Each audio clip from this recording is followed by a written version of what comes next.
Our final guest this evening is a dear friend of mine, Antonia. She's not actually from the Mind Valley community. She's one of the few guests who aren't. We met doing a Shift Network Qigong, wasn't it? Qigong course last year. Was it last year? Was it? It must be the year before now. Yeah. Antonia is a gourd artist who lives in Caldwell, Idaho. Using gourds, a natural material grown in her summer garden, she must patiently wait for them to dry and mould over winter. Then she cleans and cuts them open to remove the insides. Gourds become her canvas for many kinds of creations. Working with gourds allows the use of many media and techniques, from carving, wood burning, adding clay, and several kinds of paints and dyes to the addition of many kinds of embellishments. Many of them are found objects. Antonia is especially fond of making masks and sculptured figures, which may incorporate several techniques, and several gourds may be combined in these creations. In addition, she creates jewellery pieces from gourds, musical instruments, and more. The inspiration for her gourd creations comes from her own personal history of having listened to stories from both the Mexican and New Mexican heritage, as well as introduction at an early age to the culture of her Japanese American peers. After retiring, she reconnected with a lifelong desire to create, being primarily self-taught, and after creating other kinds of art, including painting retablos, saints painted on wood, wall fabric art, quilts, and creating wearable art, she found what she calls her passion for releasing the spirit hidden within a creation of nature. Antonia, welcome. Thank you, thank you, thank you, thank you, thank you. Here I am. Okay, let me see. Do I have to do anything like pin myself? Yeah, no, we'll do that.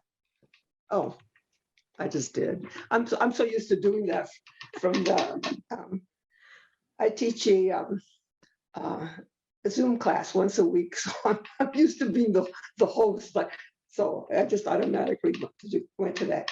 This is one of those creations. I create drums and I create rattles and I create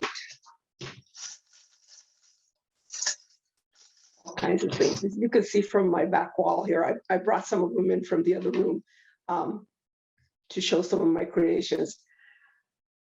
Kirsty, I'm just amazed at this whole event. I'm so thankful that I've been invited to be part of it. I mean, I come from a very different sort of background in terms of what I do.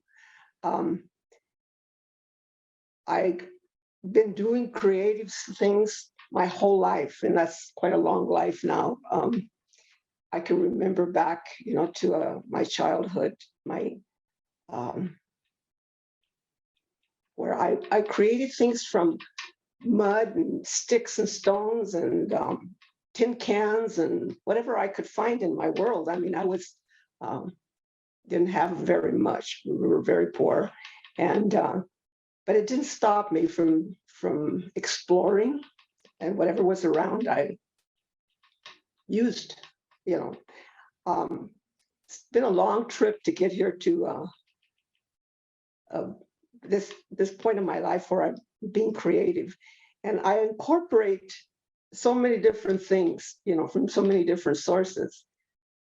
But as a Tai Chi and Qigong instructor for the last, in the 8th year now of working with my community, I'm very well aware of energy. So listening to other people talk about energy was just, I could feel it, I could feel it in my heart and my chest, my whole being, that energy just flowing through me.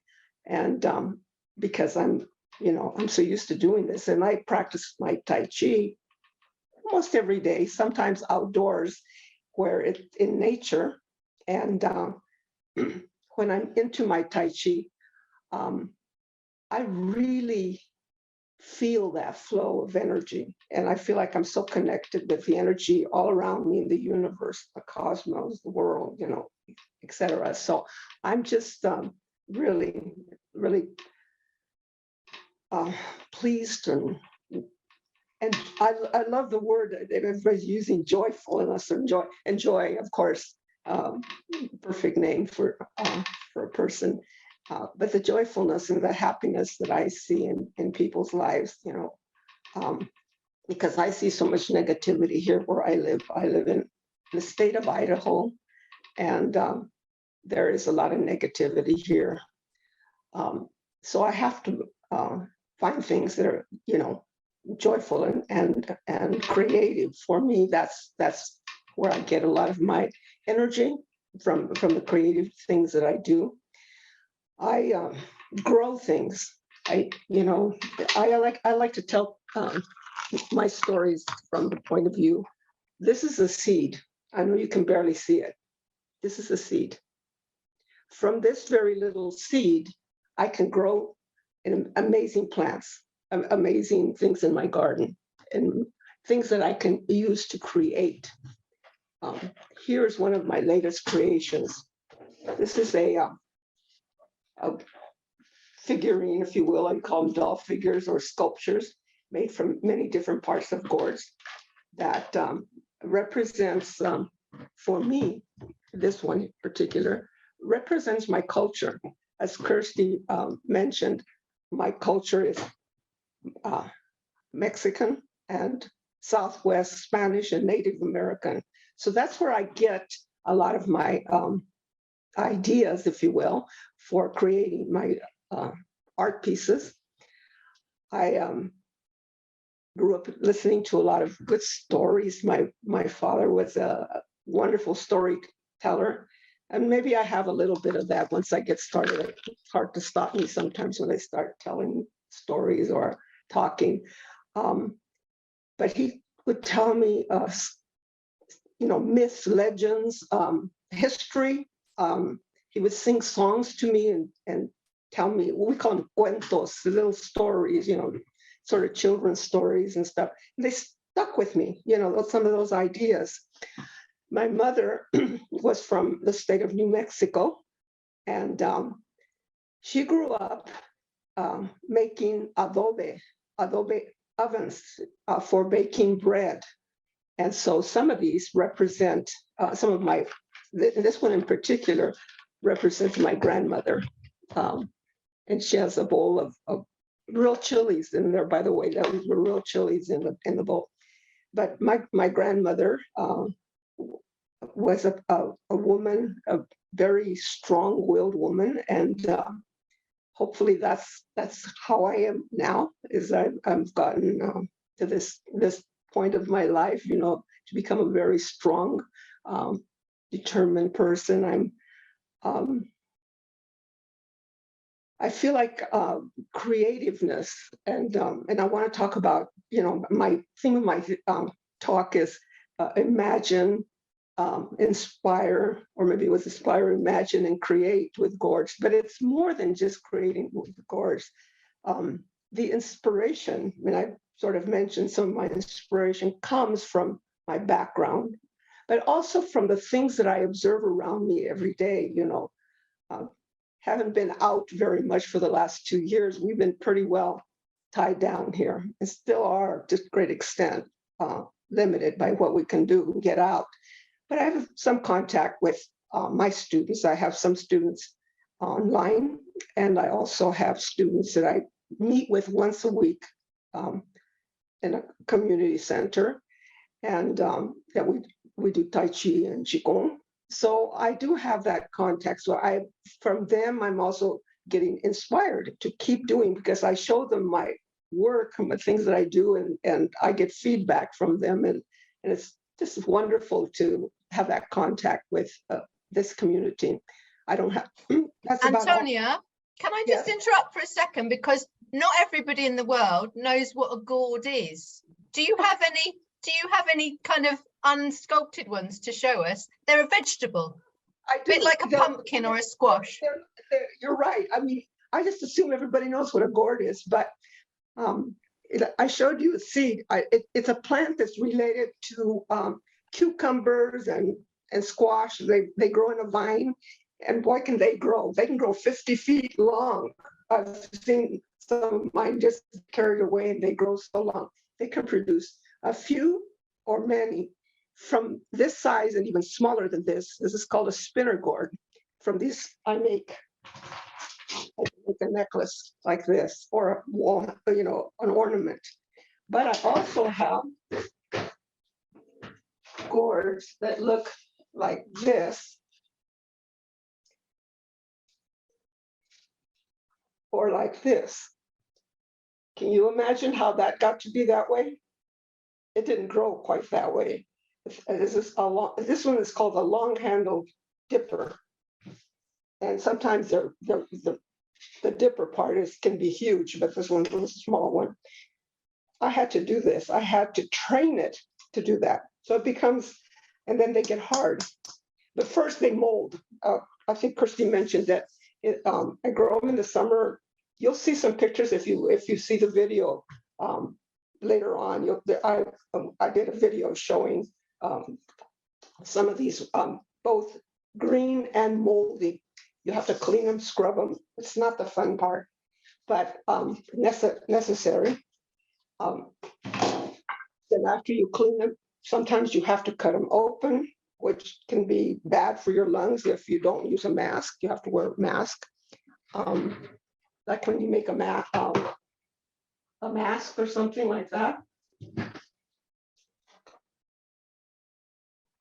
Then you have to clean the insides as well. You clean the back or the outer parts and then the insides.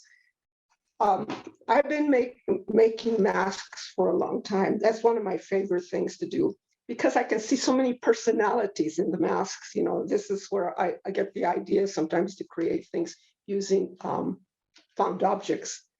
I've been doing more and more mixed media where I use found objects because I'm a very big believer in taking care of Madre Tierra, the Mother Earth, and reusing things. It just really bothers me when things get just thrown off. If we see pictures or we hear in the news of all the stuff that's in the ocean and the rivers and places, our landfills are full of things that don't need to be there. And I think my whole life I've been into reusing things. I didn't know it was called recycling and all these other things, all these other fancy names. But I've been doing that for years and years. So now I'm incorporating more and more items, found objects, I call them. The things that you find on a walk or that other people throw away. One of my favorite sayings to my husband is, don't throw that away. We empty out a container or a carton or something, and he says, now he asks, I said, no, don't throw that away. That's I may use it. So I do have a stash of things, but I've been creating, this is one of my latest masks where I use my found objects. On this side is coffee grounds. I told my husband, don't throw away the coffee grounds. These are crushed eggshells.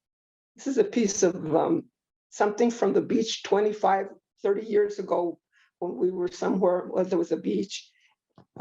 Picked this up and I kept it. I didn't know why. Bottle tops, pieces of cloth, etc. So I look for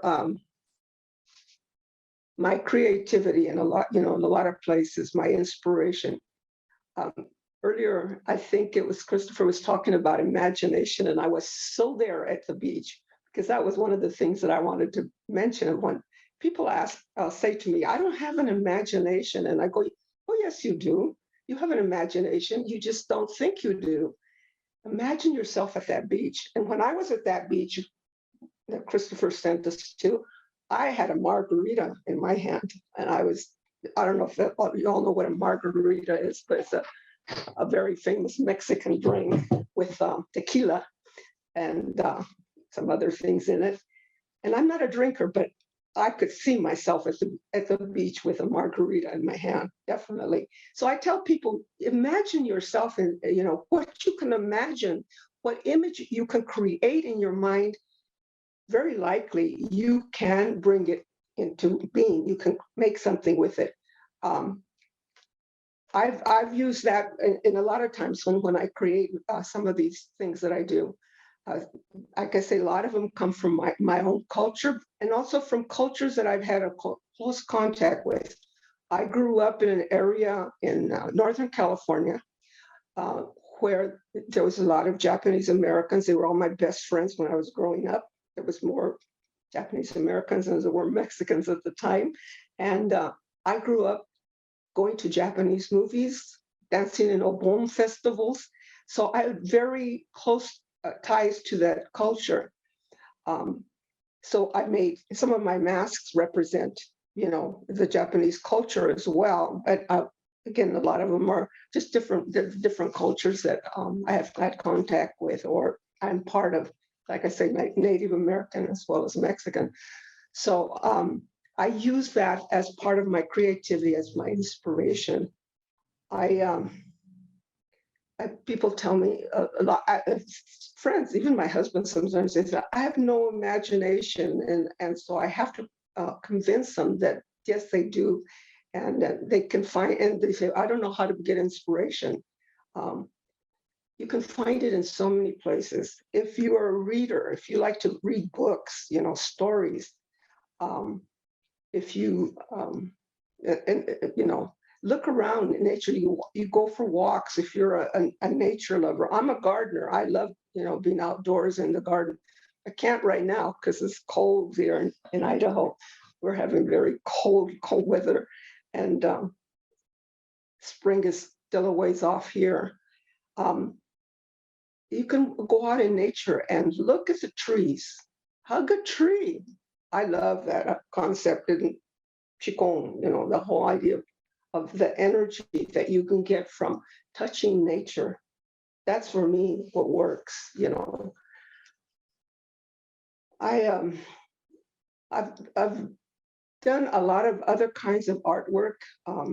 Christy mentioned some of it. And one of the things that I did for quite a few years, I was a puppeteer. And I was a doll maker and puppeteer. And I think some of those things that I learned in other arts and crafts that I did for years, I've been able to translate those skills into what I do now. This helps to fulfill my life. I'm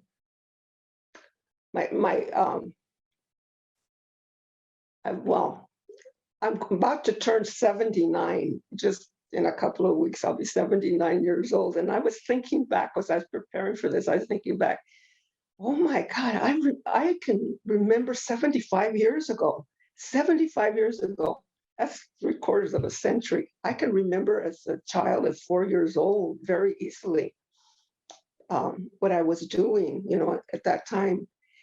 And so I've lived, and gone through a lot of different things in my life. Some bad things in my youth, but I survived them. I'm here. I'm pretty healthy for my age. I have to say, I don't have a lot of problems, but it wasn't always that way. I had to go through a lot of different things to get here. An injury to my head and stuff that they had to open my head up from here to here a few years ago. And but I have a resiliency that surprises even me sometimes.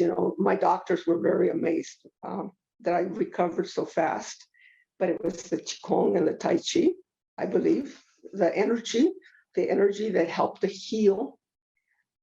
This was the physical energy, physical injury here, but it was more than that at the time. And so I was able to come out of that because of this energy that I've used to heal myself. And hopefully that's also what I'm doing with my community. Almost all my students are elders, in the elderly age group like myself. And so my intention is to help them to stay healthy, or to get healthy and stay healthy. And many of them I've known for years, and they tell me, they said, we couldn't walk we couldn't do things if it wasn't for this class. So for me, that brings me that contentment and the happiness that I'm doing something positive. And then when I do my art, not only does it give me, contentment and happiness and joyfulness and all that, but when I can share it with people, I don't, people say, what, do you sell your things? And I've got many, many, many items. I've got things that I've made, drums, and I make, figures and masks and jewelry. This is all Gourd jewelry, earrings and stuff like that. I make all kinds of things. When I don't sell, I give away a lot of stuff. I donate a lot of things, but I'm not really into selling things. And I'm sitting way over here so that you can see my different kinds of items that I make. One of the ones I really want to share with you, because it's not only because it's a gourd, it's also a musical instrument. I'm sure a lot of you have heard of seen these instruments, but mine's a unique one because it's a she dragon. I call her a she dragon. Her name is Dragonella. I won't sing for you because I'd be torturing you, but she plays music. I mean, you can play music on her. I have many other kinds of instruments. I have rattles. I have different kinds of rattles that you can use if you do any kind of shamanism. You know about rattles and you know about drums. I have different kinds of drums. But I do spend a lot of time in my workshop. I'm very fortunate that I have that in my home and close by. It's attached to the rest of the house, my workshop. And I've been exploring making things that are non-gourd, because a lot of people say, well, we don't have access to gourds. And I was telling Christy that there's different things that you can make. And I'm going to be, I've attached a couple of, I guess we call them tutorials, and because I've taught gourd classes for years on how to make things, either with a gourd or without a gourd. And this is one of my new favorite things that I just made. It's made out of a little tin box. You probably have seen these. And I call them treasure boxes. And this one here has a little note inside of there to remind me to smile. I notice sometimes that when I'm on a video, I look so serious and everything, and I'm not that way. I'm not a very serious person, not anymore anyway. But to remind myself to smile, I forget sometimes to smile, because I've spent so much time by myself. Well, with my husband, but he's busy too, and I can't be smiling at him all the time. So, but I want to encourage people to find something to be creative, because and I'm sure a lot of you are creative in different things. I am in the things that you do. I'm quite fascinated by it. So I'm not sure what else I can talk about right now, because I get to say what time it is. I have a few more minutes. Okay. Let me show you some of the other things, because that's mainly my thing, is to show people what I make, what I can do.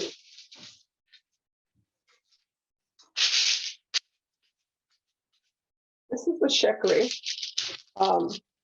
It has its origins in Africa, but it's used in Latin American music. If you've ever heard Latin American music, what we call salsa, or any of the other Latin sounds, they use these in music, and you can either tap them like this and shake them that way. They're a fun instrument to use. Okay.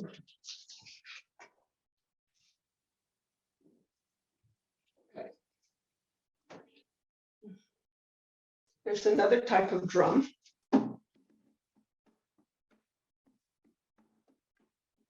And also I have the beaters that go with these kinds of drums as well. Unfortunately, the sound's not coming through very well. You might have to come a bit closer to your computer if you're gonna demo. Beat it harder. Okay, I could always do that. This is one of my other more mixed media, but it's a gourd that I just recently finished up, where I use twigs, little sticks and twigs from the yard and stuff, and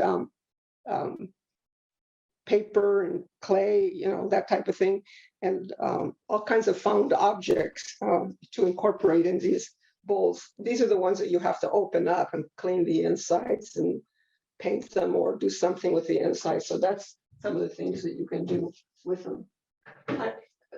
I've made so many different kinds of masks and things. Kirsten mentioned that I carve. Carving is uses special tools. I use a power carver because my hands are not strong anymore to carve by hand, but it creates a texture. You can probably barely see it. And then you can add things to it and you can cut out, etc. Power tools.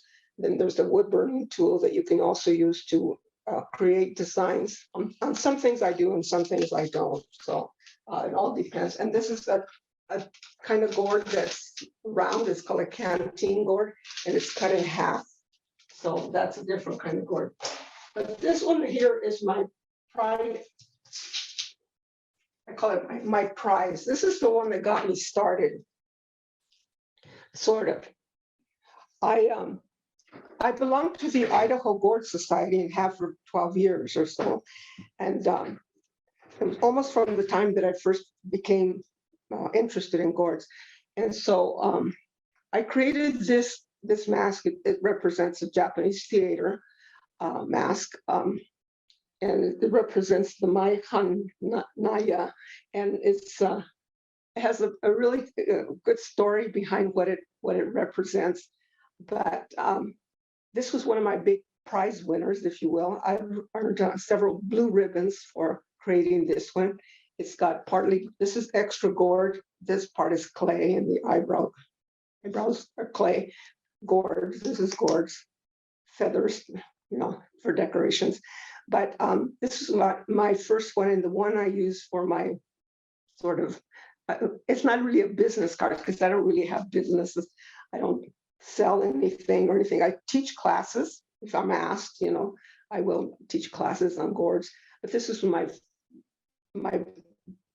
baby, I call her, because it's a her, because it was one of my first creations. And which reminds me, one of the things that I do in my gourds, I get this gourd that looks like this, and I actually talk to them, I call my creations the spirit of the gourd, okay? Because for me, they're nature and they have a spirit to them. They have an energy, just like we do. And so I will literally talk to them and say, what am I supposed to help you become? People think I'm strange when I say those things. My students, when I talk to them, either in a gourd class or in the other classes that I teach, and I said, what is it you want to become? And so I work with that. I ask the gourd, in my own way, what is it you want to become? And sometimes I think it should be such and such, and it doesn't. It turns out to be something entirely different, because I think there's an energy in the nature, of them, of these things that grow fantastic here. Here in Idaho, it's short season, so I have to start them from that seed. I have to start them next month. I will start some seeds, and I cannot plant them outside until May or mid-May, late May, because our season is shorter here. But watching them grow, nurturing them, it's like nurturing a person, so I have to take good care of them, make sure that they grow and watch them develop So it's the part of life. It's that cycle of life that we see every year here, and everywhere, I'm sure. But I see it here in my garden, and the season is over. They dry. They look awful. They get moldy. I have to clean them. Then, and I start working with them, and that's kind of what I do with them. So I don't know, is it time up yet, Christine? I had so much I wanted to say, and then You've got plenty of time, Joy. Antonia, we've got time left. We've also got your little video that we can show. We can show some of your art and your instruments. Yeah, up to you. You might like to see if anybody has any questions. Julia, how long is the video? Is it like 3 minutes? Somebody wants to ask a question, fine, that's great. Let me show you one other one that I think is fascinating. I mean, people find this sort of a fascinating thing. A lot of you have heard of rain sticks, right? They're usually a branch that's out there. This is a gourd that I grew in my garden.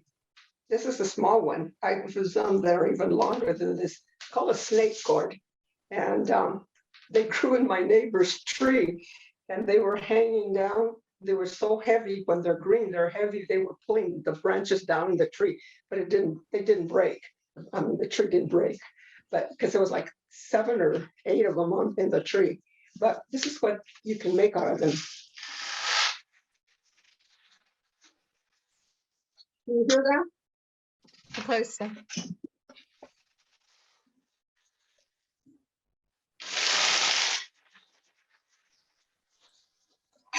You need to press original sound on. Who? Jocelyn? Antonia, at the top of your screen, or I don't know if the co-host can, but everyone has original sound up on the top left corner. Oh yeah, This is something. Off. Turn it on. And we should be able to hear music better. It's on everybody's screen. Can you see it, Antonia? I don't see it on mine. I don't see it on mine. I see just something is. I'm gonna have to put my glasses on. I see it, and mine is next on. to the recording button. Sharing your computer sound is all I've got on mine over here. I mean, on mine right now. To the left of the recording dot, red dot. Oh, wait a minute. I think I did. Or it says recording and something. No, not there. Yeah, that's right. It says original sound, and you can click the little caret, the down arrow for on or off. You're in the right place. Where it says, well, your thing came up, it says you're, no, wait a minute. Nope, I removed myself. I removed myself somehow or other. I can't find it. Okay, I found it now. Hang on, let me see if it works if I do it. Okay, I've clicked it on. Okay, let me try that again. Much better. Can you hear it? Okay. That's the sound of a rain stick. And for me, it sounds really extremely loud right now because I'm hard of hearing. Okay, so that's things of aging. It's hard of hearing, and so I have to turn my volume up really loud most of the time. See if you can hear the drum. Can you hear the drum now? This is my favorite drum. This is my best sounding drum, and I also can play it with my drumstick. That's a different sound when you play. And of course, if you're wondering what the symbolism is, this is made for the Day of the Dead, Dia de los Muertos, which is what we celebrate instead of Halloween. And every year I build an altar to my ancestors, and I have pictures of my ancestors, of quite a few of my grandparents and my great-grandparents, some of my great-grandparents, and others that in my family who have died. And so I built an altar, and I include things related to Day of the Dead, including marigold flowers, sempuchiles, which is an Aztec word, and but that's what this would represent.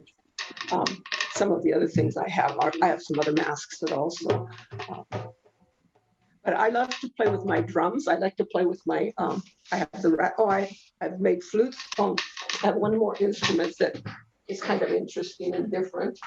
That it's still kind of a work in process. This is based on an African instrument. I don't have the strings quite, but if you can see, it's made out of a gourd, and this is the skin on the gourd, shells on the decoration, and the strings here. But it's still a work in sort of a work in progress. I still have to tighten the strings a little bit more in order to be able to play it. But I enjoy making instruments. I'm not a great musician anymore. I haven't practiced my music for a long time, but I enjoy making them, different instruments, and as well as all the other items. And I'm just going to, I'm going to be hopefully teaching some Gourd classes this year. We haven't been able to do much for a few years because of the pandemic. Everything got closed out, the festivals, etc., and everything got closed out. But here's another older Gourd item that I made. Some of you might recognize the Kokopelli, and this is my version of a Kokopelli. So I intend to hopefully use some of those skills and some of these things that I'm doing and keep working as long as I can and keep teaching as long as I can and creating, because for me that's gives me a very amazing life, really. I'm just amazed by what is out there and what can be done, what can be produced, and how I can help people, either in teaching them how to make things, like this, because that's what I do sometimes. I mean, I was doing it before the pandemic hit. I was teaching Gourd art classes, and hopefully with the Tai Chi and Qigong as well. I know my time's almost up. I'd like to do a little bit of the Qigong and the movement exercise, if you will. It's not really a meditation, but if you would like, I can do a little bit of that. Yes, please, Antonia. We'll stick your video on at the end, so nobody's going to miss out on that. Well, you'll get to see that. But yeah, let's do that. A little bit of Qigong. Maybe just a good way to and if anybody has questions, then I can read the question. Because for me, when I reach a wall, I call it a block. If I'm working on something, I do stop and breathe. I mean, I'm always breathing, but you know what I'm talking about? Deep breathing or movement. I'm not one to sit still very well. I'm not very good at meditating in a sitting position, but I believe in moving meditation. So you don't have to close your eyes if you don't want to. You can if you like. And I bring my hands up because I'm sitting down here. I'm going to back up a little bit. Bring the hands up. And we'll just do the heart level or the midsection here right now. And then breathe it out. Breathe it in. And breathe it out. Breathe it in and breathe it out.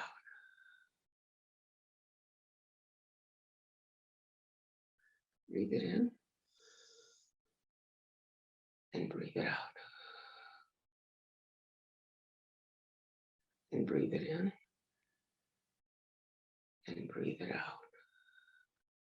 So we're going to bring our hands up here and we're going to push outward. Gather, you're gathering energy, bringing it back in, and then pushing out. You can push out in different directions. I'm just doing to the sides right now. Sometimes I go forward.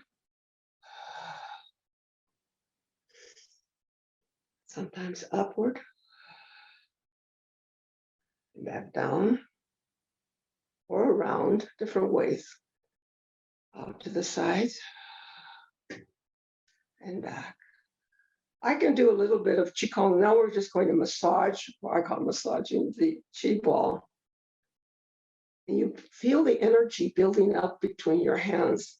If you do this very often, I can almost feel it immediately now because I've been doing it for so long, maybe 12 years or more that I've been doing Qigong. It helped to heal other things that were going on in my life. Stress, things that I had faced from before. And it really brought a lot of healing to me when I learned Qigong and Tai Chi. All right, one more time. Breathe it in and breathe it out. Your hands. So if anybody has questions, I'd be glad to answer them. And Shall we show the video first in case there are any questions about the video? It's only short, it's only a minute and a half. sure, it's short, yeah. Glad Julie's to share. gonna share.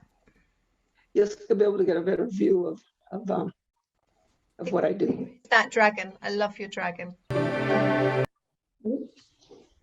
Are we ready? Yeah, put it big screen.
Thank you.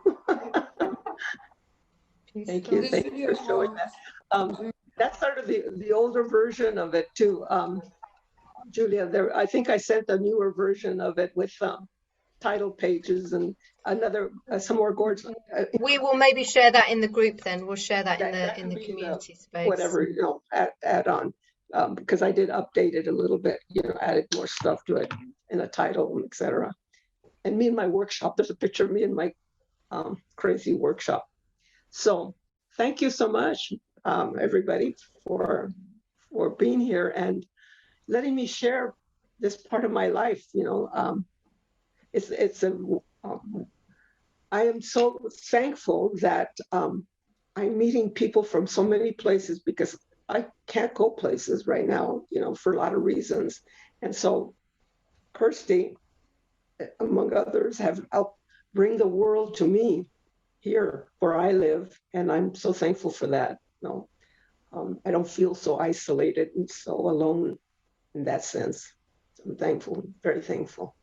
And we're definitely, this is another lady we're definitely going to put together a little workshop with. I think we can definitely do a Gourd workshop online, but I can see us doing it in person and doing shamanic stuff with it. We've got to, once we can all start moving again, yeah, we've got to actually get together.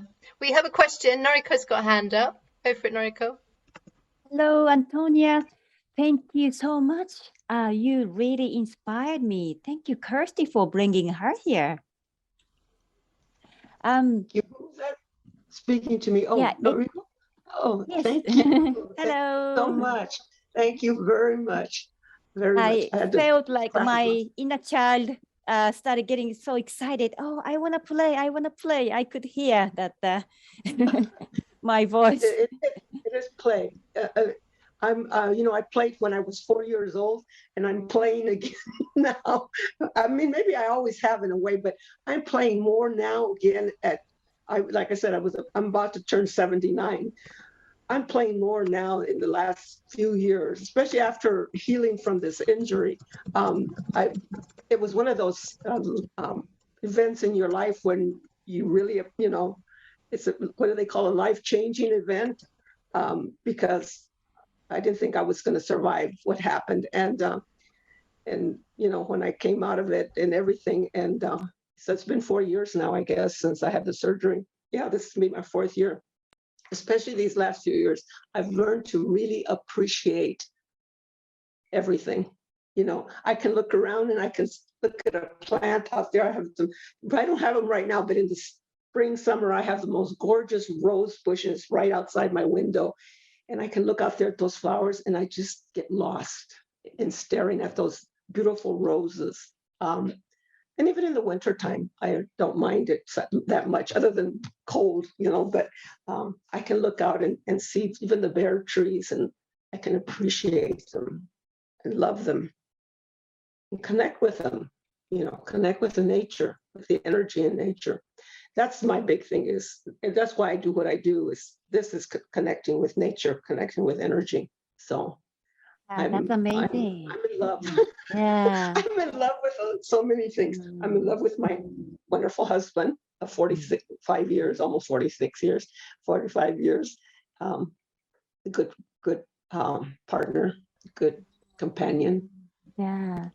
I'm an artist myself, but I sort of stopped making things that doesn't make money, but you really inspired me to start making things from a found object.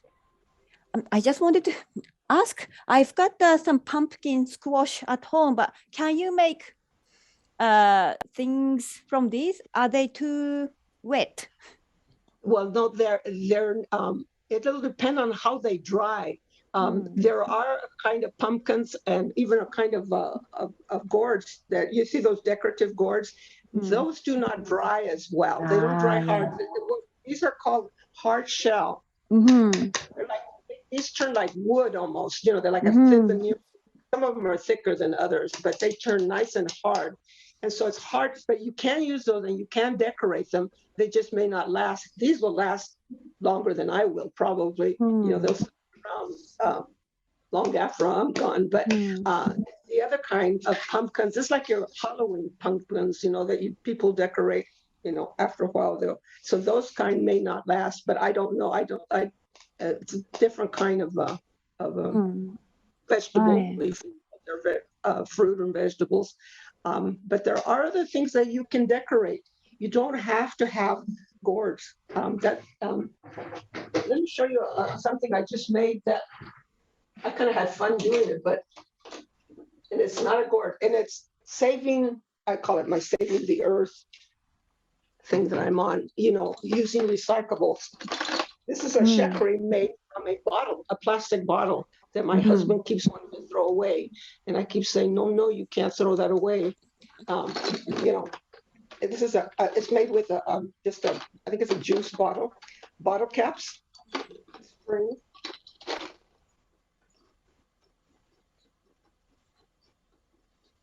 Make things and you can use it in a musical group with children. If you work with children or young people, have them make musical instruments and things out of these kinds of things. You can make rattles out of these little boxes, bottles, boxes, whatever you can find. Save the stuff. Don't send it to the landfill. The landfill's a nice way to say it, but there's so many things you can make. So yes. Yeah. Sorry, Noko, did you finish? Oh, sorry, Antonia, I just wanted to show you one thing. I'm from Japan, and in Japan they make this thing. It's made of wood, but it's made to look like gold. Oh, I know. It's like it's a spice hole. You can put the spice inside. Yes. Thank you, Joy. See you again. That's great. That's wonderful. Because you know what kokeshi dolls are, right? Yes. They're made out of wood, right? I make kokeshi dolls out of gourds. Oh, I'd have to show it to you. I brought one in here. I make kokeshi dolls. I have a whole, I have four of them that I make kokeshi dolls out of gourds, gourds. And they, you know, people thought they were made out of wood. But but because I grew up with a lot of Japanese Americans here, I was very close to the culture, and I danced in the Obon festivals with a whole kimono and everything when I was a teenager. Somewhere I have a black and white picture. Too bad they didn't have color pictures back then. And because it was a beautiful silk kimono from Japan that her mother had brought over, and so I was very fortunate to have those experiences. I'm so thankful for. But yeah, I connect very much with all the different, you know, with that culture as well as my own. And like I say, a lot of my gourd art is representative. And it's also some of it comes from my dreams, you know, my fantasies. I call them my things that I like to read. Fantasy stories. I like to read science fiction. I like to read things like that.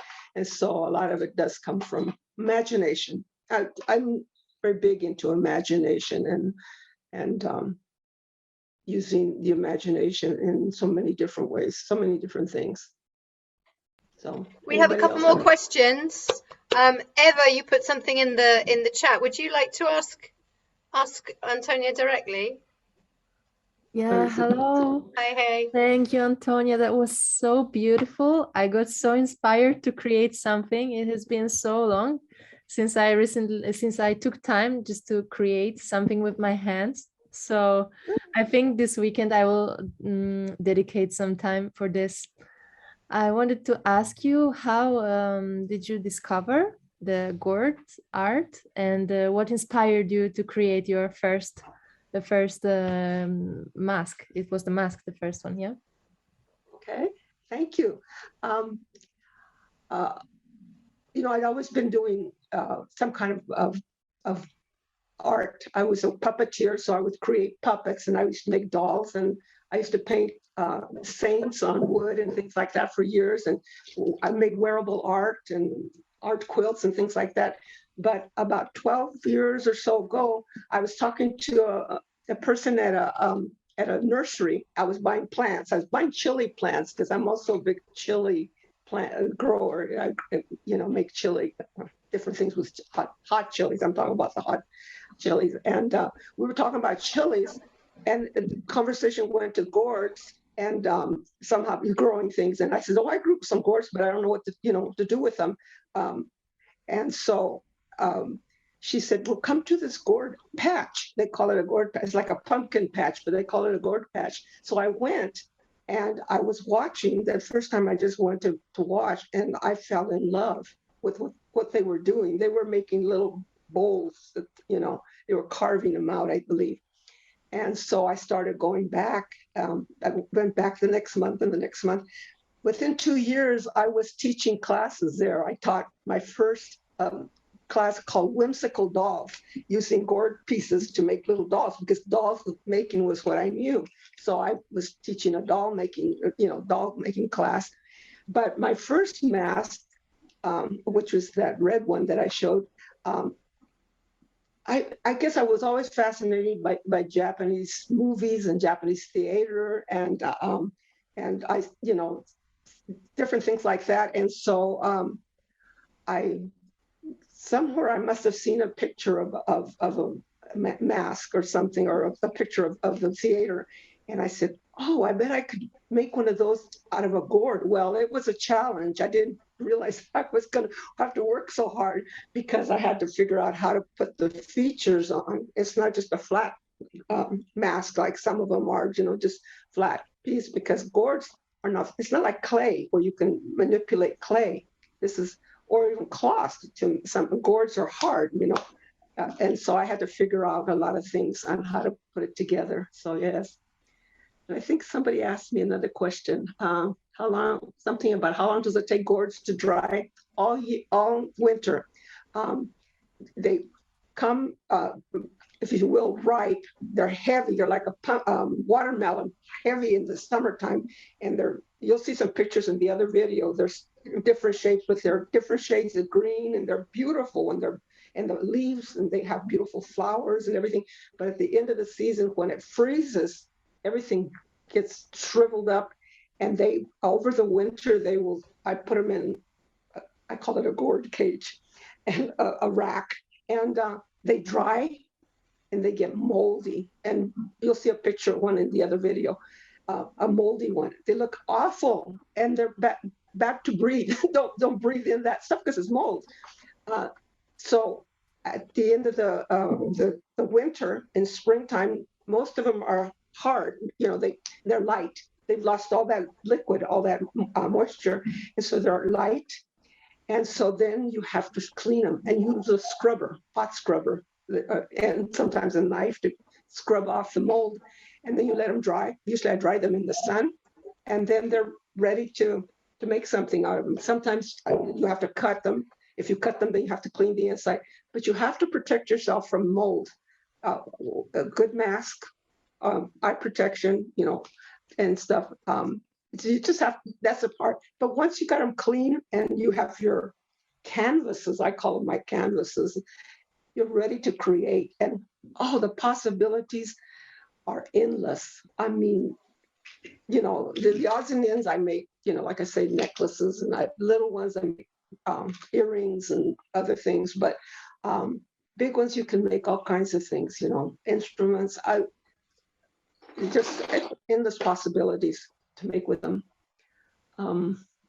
Awesome. I think we better wrap up now. But this is another case where let's make sure we jump into the community and onto the website that Julia's been showing us, and you can be asking more questions in there. We'll share the other video, and maybe Antonia will jump in and answer any other questions that you've got. But yes, it is fascinating.